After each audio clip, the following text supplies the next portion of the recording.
Hello, guys. Welcome to our English lesson. Revisa aí. What's up? Em português. Que bom poder estarmos juntos, preparados para estudar a lição 3. Então, meu amigo, acompanha aí porque revisa aí.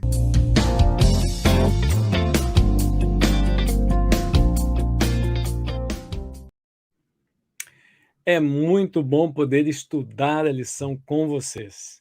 Nós vamos estudar a lição 3 e eu gostaria de chamar o Arthur. Ele vai nos acompanhar, vai nos ajudar a estudar essa lição maravilhosa. Essa lição estará durante toda a semana disponível para você consultá-la, ok? Vai ser uma lição breve e o Arthur estará aqui com a gente. Por favor, Arthur, tudo bem com você? Tudo bem? Feliz sábado, gente. Muito legal estar aqui com vocês mais uma vez, mais uma semana, para mais uma lição. Ok, sem problemas. Muito bem, vamos então começar fazendo uma oração. Vou pedir para que o Arthur faça então uma oração e depois nós vamos fazer a lição em inglês. Então vamos orar. Senhor, eu te agradeço por mais uma oportunidade, por mais um revisa aí em inglês, por mais uma semana, por mais uma lição. Te agradeço porque tem sido uma bênção. Peço para que a tua companhia continue com a gente durante esse estudo, durante os próximos também. Em nome de Jesus, amém. Amém. Thank you very much, Arthur. This is our lesson, the teacher's version, right? The English version, Hebrews. So this lesson 3, the promised son. So very nice, right? And I like to read a special thought in Friday's lesson. The coming of Jesus to this earth as the Son of God fulfills several functions at the same time. In the first place, as the divine Son of God, Jesus came to reveal the Father to us. So this is very important.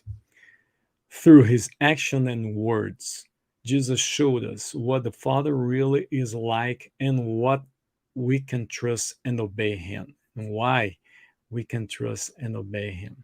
Jesus also came as the promised son of David, Abraham, and Adam, through whom God had promised he would defeat the enemy and rule this world. Thus, Jesus came to take the place of Adam at the head of humanity and fulfill the original purpose God had for them. Jesus came to be the righteous ruler God always wanted this world to have.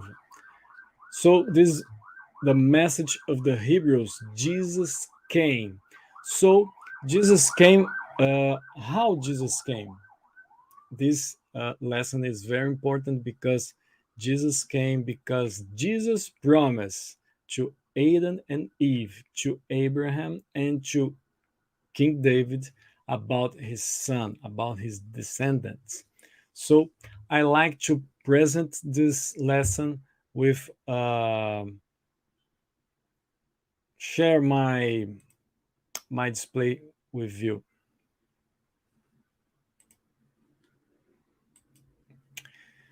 Well, the promised son, the title of our lesson, the memory text in Hebrews chapter 1, verses 2 and 3, the New International Version. I read, "But in these last days he has spoken to us by his Son, whom he appointed heir of all things, and through whom also he made the universe. The Son is the radiance of God's glory and the exact representation of his being." Hebrews 1, 2, 3. So it's very important to pay attention in this memory text because the first part of this memory text says that he has spoken to us by his Son. So Jesus is the voice of God. Jesus was appointed heir of all things. Jesus through him also he made the universe. So Jesus is the creator. And the Son is the radiance of God's glory. So Jesus is the radiance of glory of God. And the most important point is that Christ is an exact representation. So pay attention in the first point and the third point. The first and the third point is linked, right? The voice of God is the same voice that created the universe, created the world. The second point is linked to the fourth point. Jesus is our hair, or the hair of God, is the radiance of glory of God, our expectation to be in the kingdom of God one day at eternity when Jesus came to the second time, is to fulfill the promise that one day we will live in this promised land as there as his hair, as Jesus presented in this memory text. So the first and third point plus second and fourth point equal 5 point. Jesus is God. Jesus is an exact representation. In Portuguese, the version is more or less exata expressão. In English, exact representation, right? So Adam and Eve, Abraham and David, probably ever imagined, however, was that their Redeemer's Son would be God Himself. So, this is the introduction of our lesson, right? The summary of our lesson, how this lesson presents to the content. Sunday's lesson talks about the last days. Monday, God has spoken to us by His Son. Tuesday, He is the radiance of the glory of God. Fourth, Wednesday lesson, through whom He made the universe. And Thursday lesson, today I have begotten you. So let's study Sunday lesson. Arthur, it's okay? Sunday's lesson. Oh, let me pay attention in my smartphone. Sunday's lesson, in these last days. This title is the same title of the December 30, right? In these last days, the first lesson in December 30, we studied about these last days, right? So the author begins with 2 points. The prophets presents last days or later days to talk about the future in general. But Daniel, the prophet Daniel, presents the time of the end to talk more specifically about the last days of Earth's history. So, in Numbers 24 and Isaiah 2, the two passages in our question, presents that God would raise up a king who would destroy the enemies of his people, as Numbers presents, and this king would attract the nations to Israel, as Isaiah presents. So, in Hebrews, Paul says that these promises were fulfilled in Jesus. Jesus defeated Satan and, by proclamation of the gospel, attracted all the nations to him, or to Israel. Well, let me see. No, let talk about Jesus in 3 points in Sunday's lesson. By the resurrection, new creation, and final kingdom, we can see Jesus fulfill all these points. So the first point is resurrection, the wonderful news that God initiated the resurrection of his children with the resurrection of Jesus. So in 1 Corinthians chapter 15, we can see this promise that God in these last days will resurrect all the right people that rest in him. So the second point, the Father also promised a new creation in Isaiah 65. He has begun to fulfill that promise by creating a new spiritual life. So, by this new creation, or as some religious people says today, as a baptism, God fulfilled the promise through Jesus. God promised too that he would establish his final kingdom, as Daniel 2 presents. So Jesus inaugurated that kingdom, defeating Satan and installing Jesus as our real ruler. So, what the Father, that's the important point, the main point.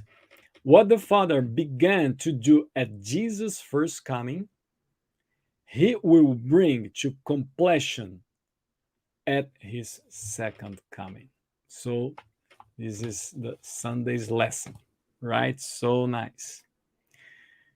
Monday's lesson, God has spoken to us by his Son. So, the first part of our memory text, right? The public is the key to understand this special point. The Jews of the first century, Anno Domini, had not been heard the word of God for 4 centuries. We know this period as intertestamentary period. The last revelation came through Malachi and the ministries of Ezra and Nehemiah. So, when Jesus came, Jesus has or had a special rule in this scenario. Jesus was our teacher, representative, and savior to us and to them at this time. He fulfilled the prophecies of the Old Testament. Christ should be understood by the Israelites at this specific time, but Jesus not so should be understood by the Israelites, but for us too. The Old Testament spoke about Jesus and many prophecies. So the Old Testament communicated a true knowledge of God's will. So when Jesus arrived on earth, Jesus was like a picture on the box of a jigsaw puzzle. Em português, Jesus era como a capa de quebra-cabeça. And Jesus provides the key to find the correct place for every one of its pieces.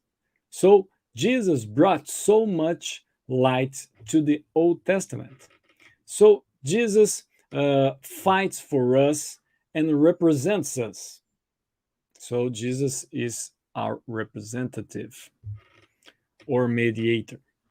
Jesus, the Father also wants to do for us what he did for Jesus. For instance, in Revelation 3, he who exalted Jesus at his right hand also wants us to sit with Jesus on his throne. So this is an important point, this main point in complete this Monday's lesson.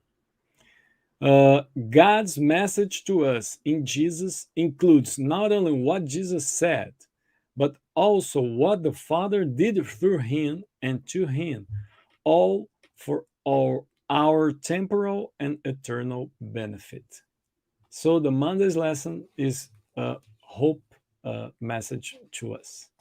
In português, Arthur, já vimos então a lição de domingo, que fala sobre os últimos dias, e a lição de segunda, que Deus falou através de Jesus, é a voz.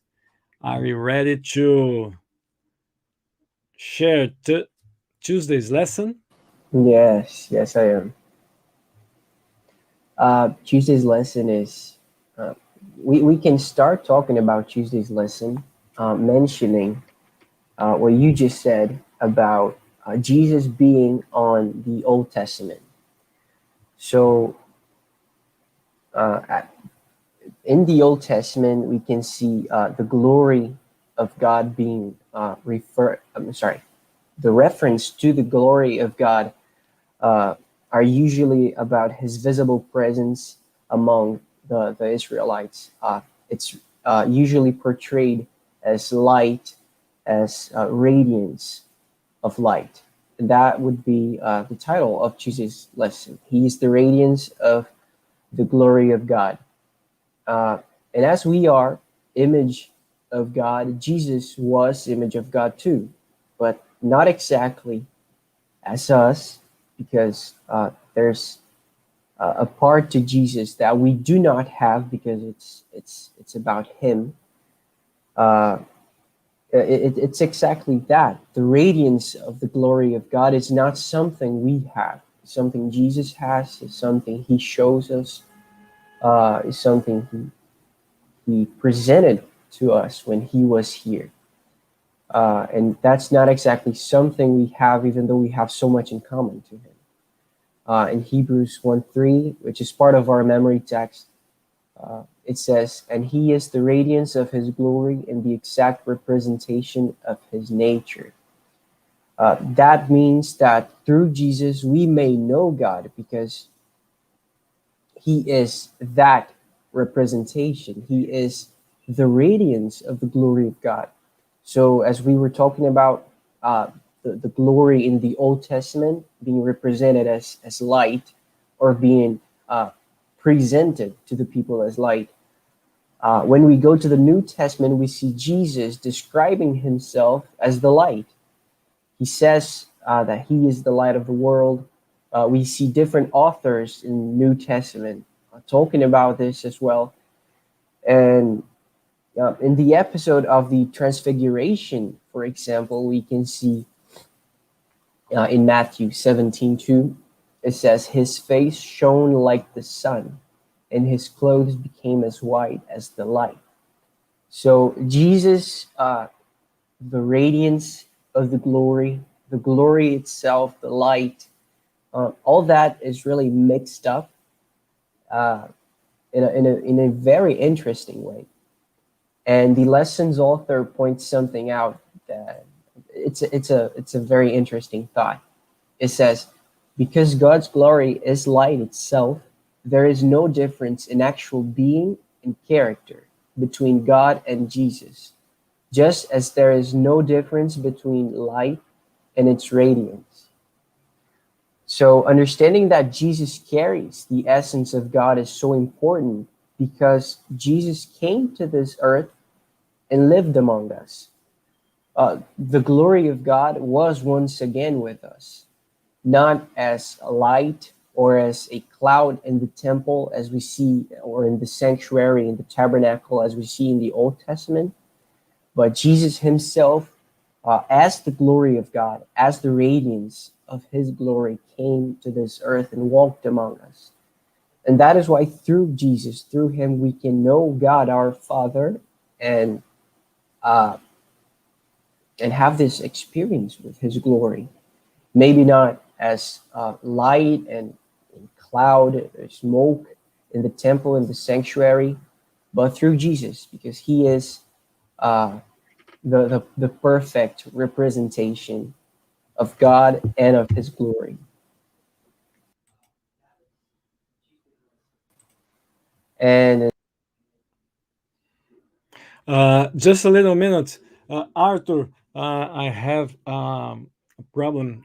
Please repeat this thought. yes, okay. So, um, in the Old Testament, to sum it up, we could just say that in the Old Testament, the glory of God was represented or presented as light, as even clouds or smoke in the temple, in the sanctuary, usually as light among the Israelites. But when we go to the New Testament, we see Jesus being this representative of God and and His glory. Uh, and we even see Jesus presenting Himself and being described as the light of the world. And on the episode of the Transfiguration, we can literally see Jesus shining like the sun. So, because of that, because Jesus carries these qualities, or the quality of being the glory of God, that is why through Jesus we may know God and may experience God's glory too. So interesting. I remember when Moses asked to God present his glory to him, and God denied this ask. Asked Moses hidden in a rock because only his kindness would be present to Moses, not his glory. And Jesus is called the radiance of glory of God. So this is a parallel with the inheritance. Jesus is heir of all things because Jesus has the same glory of God. Jesus is our God. So this Tuesday's lesson is so nice, so very important. Yes, it is. And Wednesday's lesson expands a little bit on that idea of Jesus, the glory, Jesus also being not only a representative, but also being a literal part, and at the same time, a literal whole of it. So Wednesday's lesson is called "Through Whom He Made the Universe." Uh, and the lesson's author starts with a logical reasoning. Uh, as we know, God is creator. You see that in Genesis, that in the beginning, God made heavens and earth. Also, on Hebrews chapter 1, verse 10, the author of Hebrews, which we believe is Paul, he says uh, about Jesus that in the beginning, Lord, you lay the foundations of the earth, and the heavens are the work of your hands. Here he's mentioning another passage from the Old Testament, but he's also pointing this responsibility of creating, this role of creator, to Jesus. And when we go to Nehemiah 9:6, just the beginning of that verse, it says, "You alone are the Lord. You made the heavens." So if God is creator and Jesus is creator, but if there is only one creator, therefore Jesus and God are the same. Yeah. Interestingly enough, Jesus is also portrayed by the Bible, for example, in the book of Hebrews, as judge. And the reason for that, the reason why Jesus can be a judge is that because he is creator, because he creates, and because he also sustains the universe and everything in it, he is the only one worthy of playing that role. Jesus may be the judge. He can be the judge, and that is because he created everything that exists. So the lesson also brought us a very interesting thought. I would like to share this one too with you. It says the Greek word pheron, sustaining, carrying, is used to describe the wind or driving a boat. Uh, I'm sorry, is used to describe the wind driving a boat, for example, in Acts 27, or God leading the prophets, for example, in 2 Peter chapter 1. Thus, in a real sense, Jesus not only created us, but also sustains us. Every breath, every heartbeat, and every moment of our existence is found in him. Jesus is the foundation of all created existence. So, Wednesday's lesson is about this, is about showing us that Jesus carries the glory of God because he is the radiance of his glory, but not in the sense that he is just a representative. He is a representative, as we are image of God too, but also he is judge because he also is creator. So Wednesday's lesson is about all that, and yeah, that was it. So very nice, very well, Arthur. So nice. This days, Tuesday, Wednesday, in Thursday talks about the memory text, right? So this Mondays, Tuesday, and Wednesday. So in Thursday lesson, to complete our lesson, I like to share my display again. One more note. Thursday lesson talk about the curious expression, today I have begotten you. This title is the same at the January 2 on the lesson 2, Jesus is our King. So in the lesson 2, presents the same idea. Today I have begotten you. Remember Arthur in Wesley's lesson presents more or less 13 or 14 passages because the concerning of author to present Jesus as the creator of the world is so important to to point the idea as our creator too, right? Yes, Thank he you. he he mentions. He even mentions that some people believe that Jesus, when the author of Hebrews says that through Jesus everything was made. Uh, some people believe that that means that Jesus was only a means, or only a tool, or only a worker, or something like that. But actually, and the author really works to show us that Jesus is creator. Jesus, uh, as radiance of God's glory, he created. He is judged because of that. So yes, and that's and this point prepares the next step, because as our creator, how Jesus was begotten uh, to God by God. So Hebrews, sorry for my typing, chapter 1 verse 5 says, you are my son, today I have begotten you. What does it mean? Jesus is a created being. How? If Jesus is our creator.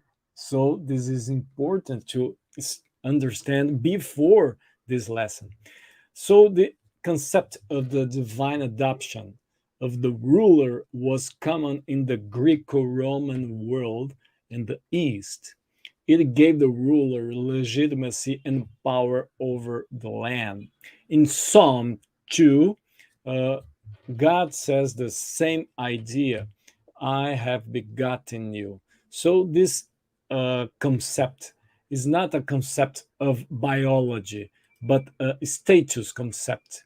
The concept of Jesus as God's only begotten Son is not dealing with the nature of Christ as deity, but his role with his role in the plan of salvation. So the Thursday lesson don't talk about the biological role, but status role. So this kind of title is important to understand in Jesus, because Jesus fulfilled all these things, not only because his dating aspects or nature, but because God adopted him or begot Jesus as the ruler of the world, of this earth. So this is the important to us, because to God in baptism and in transfiguration, the Thursday's lesson shows that Jesus was publicly revealed as God's Son. So this is important remembrance for us. And in the second Samuel chapter 7, verses 12 to 14, says that Jesus would be adopted by God as his own son, and his throne over the nations would be established forever. So the expression "I have begotten you" fulfill these promises, and the concept of the ruler the world, ruler all the nations. So, em português, vocês viram que nós concentramos aqui a lição praticamente. Deixa eu fechar aqui para não me perder. Estamos já fechando, concluindo a lição, e creio que estamos trabalhando bem essas ideias. Mostramos aqui os slides para facilitar. Compartilhe esse vídeo, mande para outras pessoas, para que durante a semana você possa consultar esses estudos. Arthur, tudo certo? Tudo certo. Podemos terminar? Podemos. Então, muito bem. Então, tá bom. Pessoal, até semana que vem. See you there. I study the lesson. Do you?